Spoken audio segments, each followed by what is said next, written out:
Greetings. This is Griff Ruby, the Nostalgia Catholic, with another review. This time is of the first aired issue of the Touched by an Angel series. And we'll see more of this image a little later on as we talk about what that's going to be about and what that means. But for right now, all that is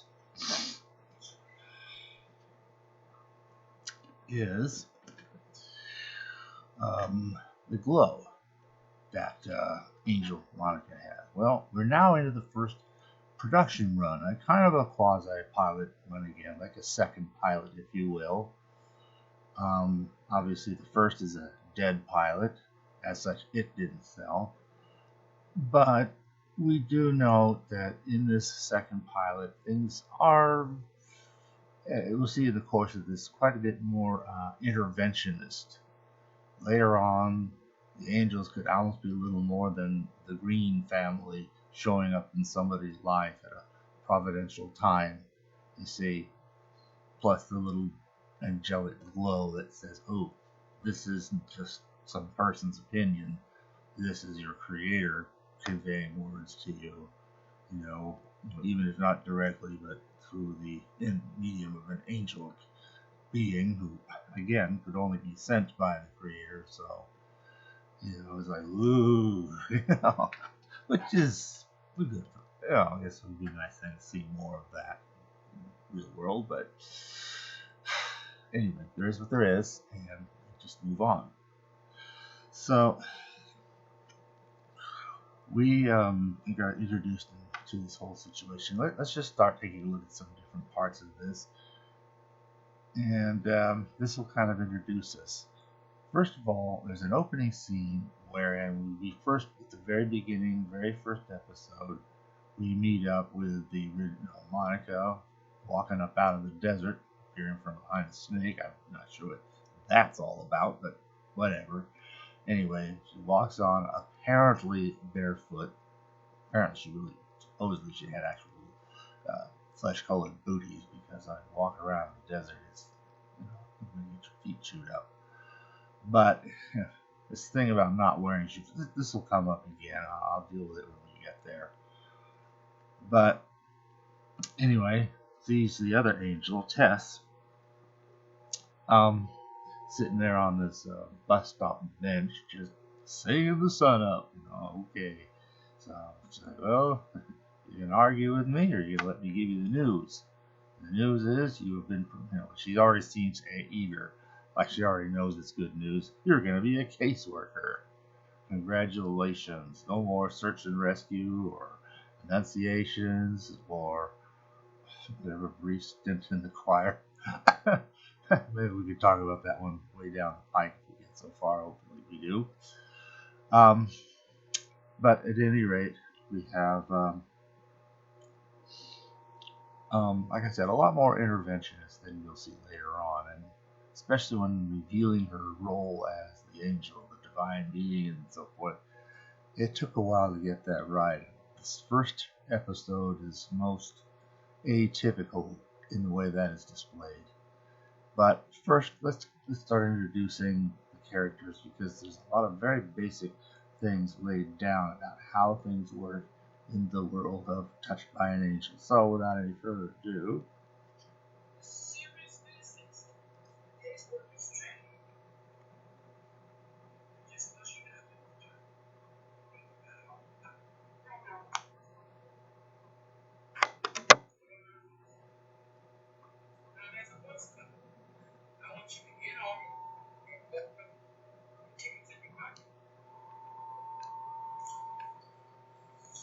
sooner or later you're going to meet a little boy named David. Stay close. What did I do? What did I just say? You stay close to him. He's caring about you.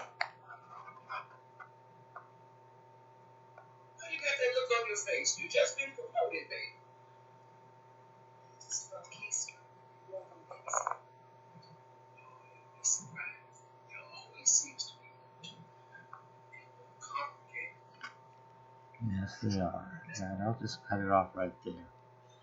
So I think one very interesting point out. First, you kind of see Tess can be at once congratulatory, but also a little bit harsh. Oh, you got more stuff coming. And that is revealed. Another thing, the way the assignment sounds at the beginning, in most cases, sounds pretty straightforward. What she told, get on the bus, go north, meet up with a little boy named David, and stay close to him. Simple enough instructions. Gee, that should be about as exciting as watching grass grow. But, of course, that's why Monica goes, well, gee, I didn't know it was going to be just that. And she says, oh, you'd be surprised. Human beings are complicated things. Which, of course, is a pointer towards a hint, a foreshadowing, if you will, of the fact that there are twists, there are surprises. These angels go in not with everything, not with a full deck, as it were. They know some stuff, maybe a lot of stuff, but there'll be some extremely important salient facts they're not informed of and have to find out the hard way, sometimes even rather embarrassingly, and certainly only at a certain point. Um, which will come the twist, and I guess I can call that the spoiler. I'll try to announce if I'm getting to that point. If you haven't seen the episode, you might want to hold off, or there may be something I can still hold back about the spoiler, even while talking about some of it anyway. So we'll see how that goes. I'm playing that one by ear at the moment. I'll kind of hopefully settle into a plan for that. So we learned a lot from that very first meeting. But let's move on to the next one. Now we're going to meet one of the main characters, which is to say, the little boy himself.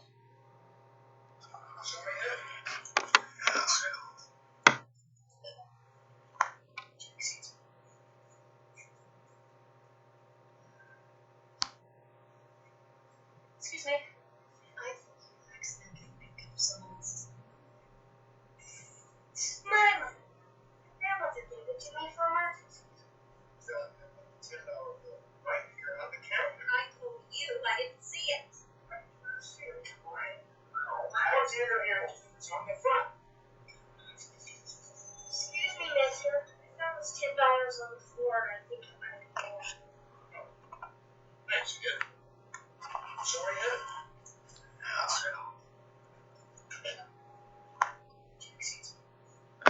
Okay. So we've met this little boy. We know his name is David. We've seen him take money off of counters and be ready to walk out. Apparently, but he's a little kid. He probably doesn't really understand that taking money, has consequences. It's not that the guy can't afford, to give $10 to a hungry kid, but it's that because it disappears, he and the waitress are getting into an unpleasant argument, which obviously neither one is to be blamed for. The kid caused it. And so just the simple delay of seeing the consequences was enough to make him realize he should give it back. Now, since he is kind of a child making the kind of immoral mistakes that small children can make because they don't really understand that how bad things really are and so forth. I guess one could consider it reasonable if the angels would give this child a reasonable face-saving way out. So the child can come and say, "Oh, sir, I think I found this on the floor. Maybe it's yours." You can find it on the floor. That is a little. I guess you could call that a white lie. He's returning it, but he's not going to say, "Mister, I was trying to steal this from you, but I didn't want to cause you this trouble." Here, that would have been honest, but the key thing is he's returning what he had taken, and more importantly, I think maybe he's getting a sense of, you should do this sort of thing. You cause a lot more problem than you think you do. So I think this was less than even just one opening thing. But obviously, this is a kid who is going through a lot, and because of that, he's willing to do things that a more sane or thoughtful person wouldn't want to do. But he's a kid, and I think to a significant degree, it's fair to say he doesn't really know much better.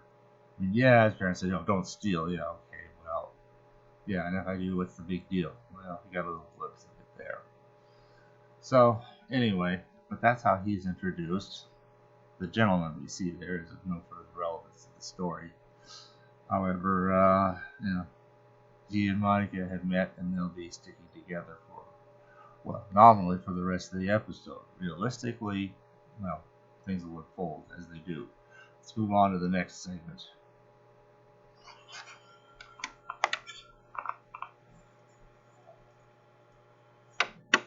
Give me that backpack. Pick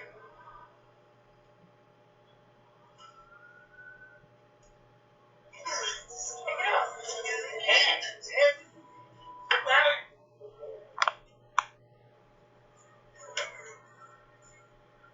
Cut it.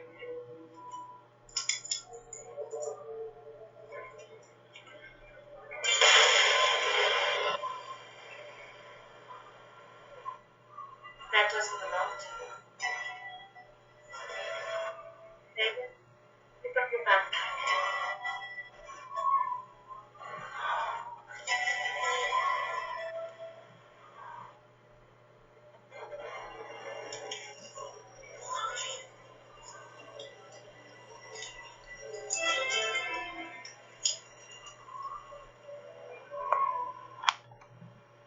Something I learned in my last job. Well, now that's pretty show-offy interventionist. More the kind of thing that I think one would have seen in that other original Unseen pilot. A show of power that's kind of, no matter how useful or nice it would have been at that moment, is in a certain real sense gratuitous. There'll be a lot less of that, but look how dramatic that is. She shines, she glows, she appears with a sudden explosion noise. She yanks the knife out of the kid. Now, excuse me, but the knife does belong to that little kid. So, and she does not give it back to him. Small detail. I don't know. Maybe it's not legal to own that kind of knife. I don't know. But at any rate, be all that as it may, just the whole intervention, make a knife disappear, make the backpack be heavy, and just suddenly glowing. All this stuff is just very, very interventionist. And obviously, as we go through the series, there's a lot less and less and less of that. It will scale back considerably. Not that they won't sometimes still do things, but nowhere near so huge and dramatic as we saw, and obviously supernatural as we saw there. Okay, so now we move on to the next one.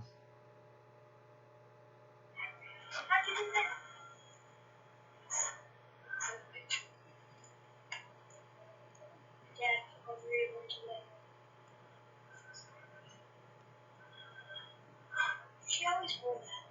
She said, whenever you feel sad, it's like a star. And I think it's good. Okay, well, so now there is one odd thing. Dad put all the real pictures of his mother away. It gives us a great setup. It allows us to have no real idea what she looks like beyond a kid's drawing that, it's a kid's drawing. It could be anybody. You can tell maybe vaguely it's probably a lady. And the only thing really distinctive is she likes to wear this little dark thing shaped like a star on her neck.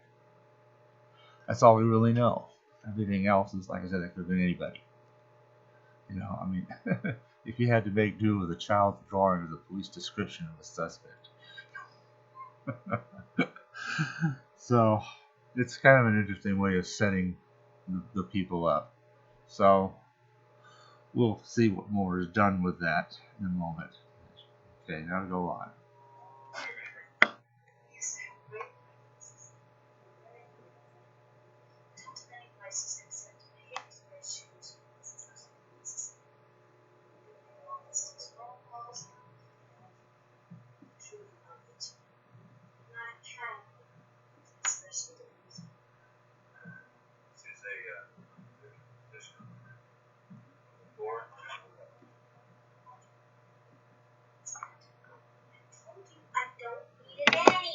Alright, well, now, we have a lot of different things to talk about here. Point one, we meet David's father. He's a somewhat important figure in all of this. Okay, so now we've seen his face, we've met him. He seems like a reasonable guy. He is, actually. He's a perfectly decent guy, but he's a man harmed by an unfortunate past that has involved the passing of his little boy's mother. Oh, by the way, well, maybe we'll see that in the next one. The little boy also lies. His sister's dead, that's true, but not in an automobile accident. That's a lie. Died in a crib. And the mother is not dead in that fictitious automobile accident, but still alive, having wandered off who knows where. So, we don't know where she is. We just know she's somewhere out there, vaguely in the desert. He's picked up that much. And, in fact, that explains why he's always riding around on his bus. He goes exploring all these desert towns, hoping he can find her somewhere. Okay. Alright, now another point. She says she's got references. It'd be interesting to see what references God would have given her. Yeah, pull this out. Yeah, sure. That's like, I don't know. If somebody carried a credential directly from God, I mean, like a piece of paper, like a curriculum vitae or a resume or something, or even just a letter of recommendation, what would that? I don't know. How would we measure the authenticity of it? So that just gets good. She says I have excellent references. He just takes that statement at face value without bothering to ask for it. Well, I guess that's one solution to that problem. Now, there's another thing. She says that, that's one other small detail. Now she talks about one of her vices is she hates to wear shoes. That's one of those little strange things that went away over time, and somehow by maybe second or third season that's quietly dropped out of sight. It's like it never was. But it was this kind of intriguing little idiosyncrasy to give her some personality before we really knew what kind of personality the actress herself would inject into it, or the various writers and so forth, that really would give each Monica and Tess a very distinctive personality. Now Tess, that lady's got enough personality. She doesn't have to resort to a gimmick like that. She's strong, she's punchy, but she's also compassionate, and so she's got a very decided personality.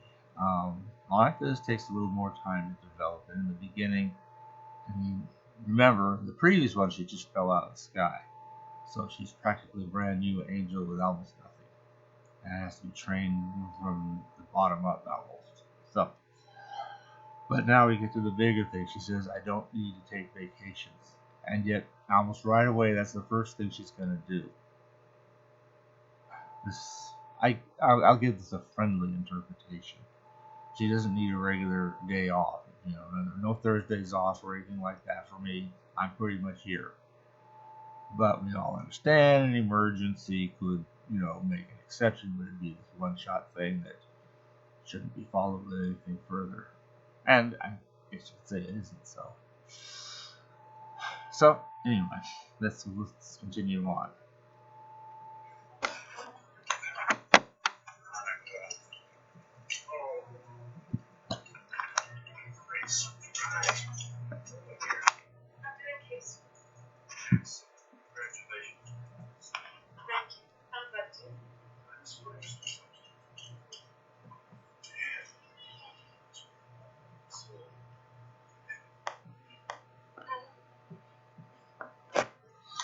Well, okay.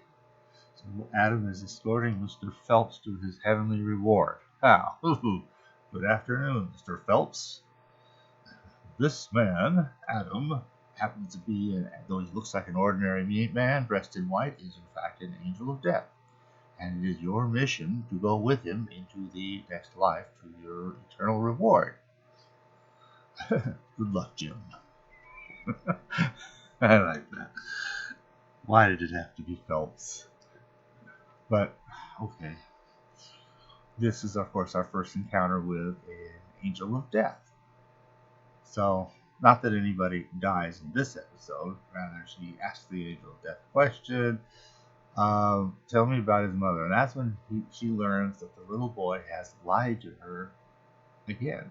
This is where she learns that the mother isn't dead in a car accident, only the child not in a car accident. So that is a kind of interesting piece of information to come across. You could call that a minor spoiler, but it's like, yeah, what else isn't true? As we keep going, we will find out.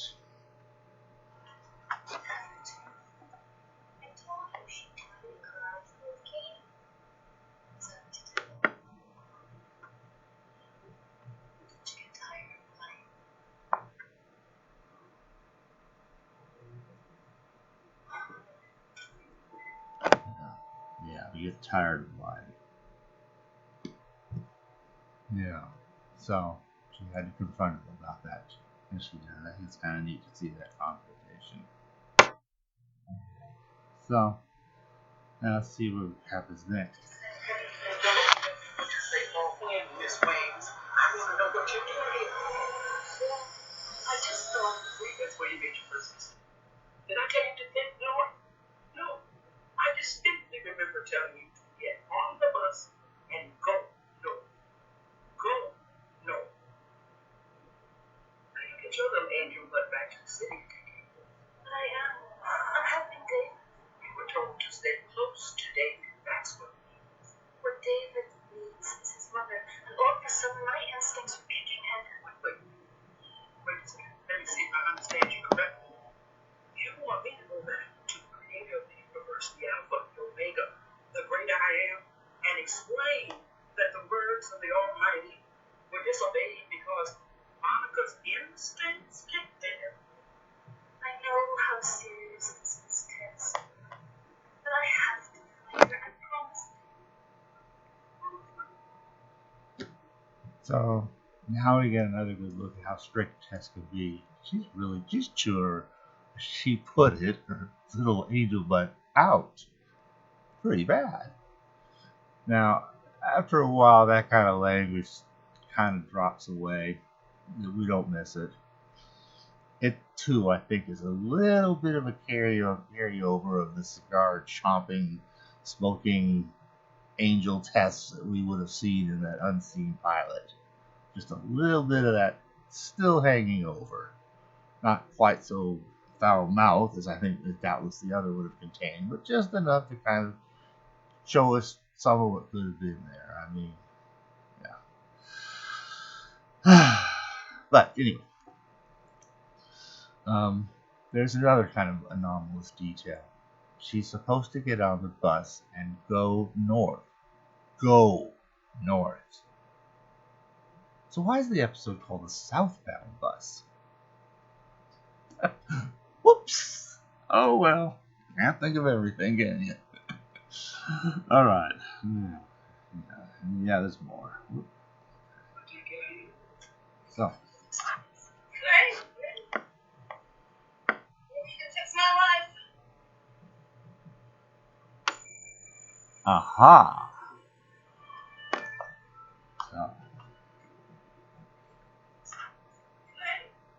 So now you see a lady wearing that little dark star. Oh, what a beautiful setup. So now we've found the boy's mother. All that's left is to see what it takes to bring the two together, right? That shouldn't be too bad. I mean, yeah, people can be difficult, but whatever difficulty people have, how hard can that be, right? Well, now comes the spoiler, and I'm not going to give the whole thing away, but maybe half of it in the form of the scene that comes next, because it so happens, and I think she knows, she's overheard that that the boy's father is going to interview some person going down to some bar, dead dog place. Yeah, that sounds like a real lively community center. Anyway, he's going to go there to interview some witness to something or other. And Monica gets in her head to try and bite this lady. to the dead dog, and maybe find some way to kind of bring the two together. What's unexpected is what happens when the two are together. He's in the bar and talking to somebody, and he sees her, goes over to her, and let's see what happens.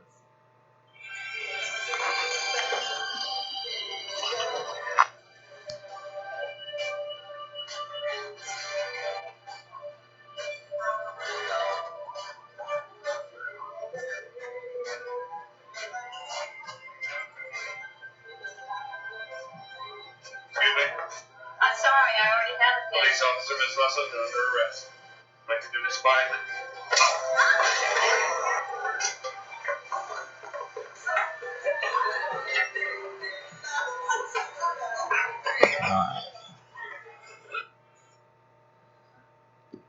What? Miss Russell, you're under arrest? Is that how one greets a former wife? There's another interesting little twist of irony to that scene. The lady shows up in another role. Well, let's just put it this way. At the very end of the whole production run, the very last episode, Monica meets up with a lot of people from various former assignments. One that she does not meet up with is this lady here. Now, if another series of events had not intervened, I think there would have been excellent chances she would have made an appearance and maybe finally stopped her running away. Because that's kind of the thing. She's always running away, and she still runs away. It's not her time yet. But maybe it will be one day. Real opening for a future episode that never actually came. And it couldn't, even when they were bringing back all the characters from her experience, or at least a large number of them. And that other event is something known as Promised Land.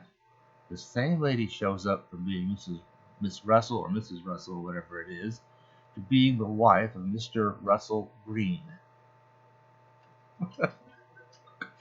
Okay.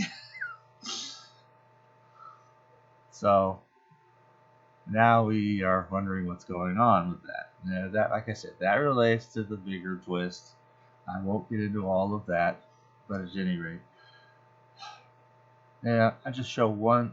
Now Tess, she's got some rather odd things about her too. And in fact, we do get a chance to see a little bit of a personality they had to give her at the outset, which kind of has a logic to it, but at the same time, it doesn't have to have a logic.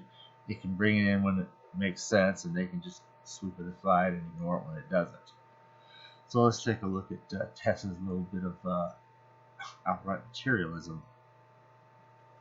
It's a sweet little piece of heaven on earth. How does it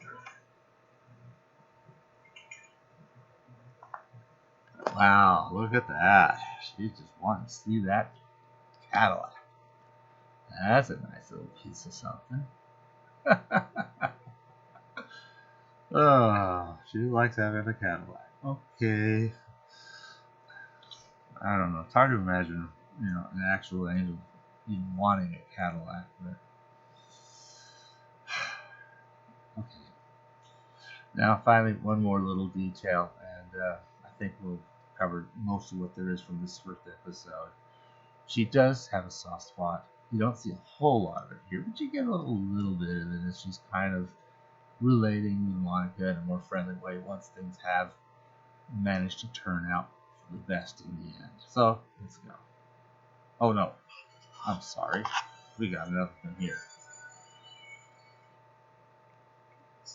I'm sorry. I was wrong. Let's do this.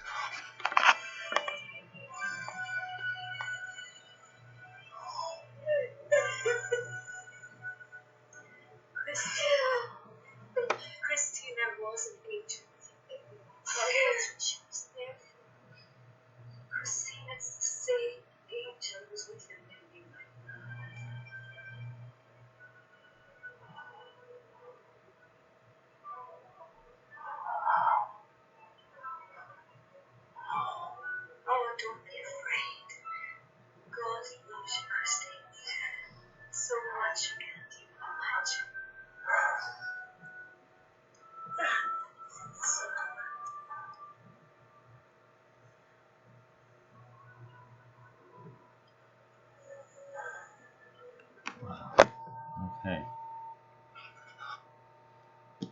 And there we see that first revelation. Boy, that also looks real different. It would take a long time to get that glow honed down at just what they really wanted. And but in this first episode, it's the most strikingly deviant from how it will look. Very, very, very different. So there's nothing to compare to it. I mean, even by the next time we see this glow, it will be a lot more like it is in later seasons than it is like this. This is unique. Unless you want to compare it to the part earlier in the episode where she scared those other little bully boys. So there's a lot in there in that, I think. Alright, maybe now we'll get to the final nicer side of Tess. Okay, here we go. What'd you do? I did something really radical, Tess. I prayed. Yeah, we know that's dangerous. But if you think that gets you out of that little mess of yours, you got another thing coming. Oh, come on, admit it. I pulled it off. You and who else? Radical. Okay, enough of that. So, you have, those are all the little bits of it I want to show, all in the interest of fair use. Small snippets. I can't show the whole thing. I haven't given away a major part of the whole twist. Just enough of it to kind of show, yeah, there's definitely something here. At the setup for it, which I think is kind of strategic. It is a little inappropriate that the man should hide away all the pictures of his wife. Why does he do that? I mean, I can't see that he does it for any reason other than to set us, set us up, the audience, that is, who are watching this thing, and thereby gain, and presumably also Monica, in not knowing, anything about what this lady looks like other than she wears a distinctive piece of jewelry. That's it. Which makes for a fun and interesting mistake. So we could kind of see there's a lot of things here that there's a lot to unpack, but I think I'm going to use future episodes to unpack more of the things because we'll see a lot of the same things. Again, either in similar ways or as time goes on, they'll be handled in different ways. Well, thanks for listening.